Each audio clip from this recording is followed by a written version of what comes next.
ছেচুরিমাই গ্রাম পঞ্চায়েতের কামরাজ কলোনি এলাকায় নিজ ঘরে আত্মঘাতী এক যুবক। মৃত যুবকের নাম সুকান্ত দেবনাথ, বয়স 18 বছর। সে ছেচুরিমাই দ্বাদশ শ্রেণী বিদ্যালয়ের দ্বাদশ শ্রেণীর ছাত্র ছিল। সুকান্তর পিতার নাম সত্যরঞ্জন দেবনাথ। বিশ্রামগঞ্জ থানার অন্তর্গত চরিলাম ব্লকের ছেচুরিমাই গ্রাম পঞ্চায়েতের কামরাজ কলোনি এলাকার বাসিন্দা সত্যরঞ্জন দেবনাথ। স্ত্রীর নাম বিউটি দেবনাথ। তাদের একমাত্র সন্তান সুকান্ত। দম্পতি দিন মজুরের কাজ করে ছেলের পড়ালেখার টাকার জোগাড় দেন। সুকান্ত মেধাবী ছাত্র ছিল। জানা যায় 3 মাস পূর্বে সুকান্ত দেবনাথকে স্কুলের মধ্যে তারই সহপাঠীরা মারধর করেছিল। তারপর থেকে সে মানসিকভাবে ভেঙে পড়ে। প্রায় সময় নিজেকে সে গৃহবন্দী করে রাখত।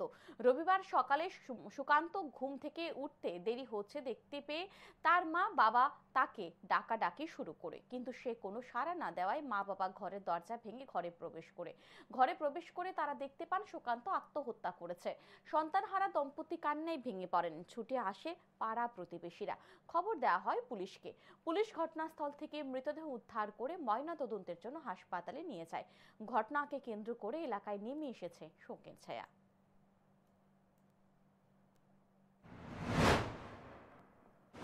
তো আমরা বাগান থেকে যাওয়ার সময় যারা এসে হঠাৎ করে তারা বাড়ি চিল্লাচিল্লি শুনছি, শুনে এসে তারপর বাড়ি ঢুকছি, ঢুকে এসে দেখতেছি হ্যাঁ নিজের ঘরের ভিতরে এই ফাঁসি দিয়ে আত্মহত্যা করছে।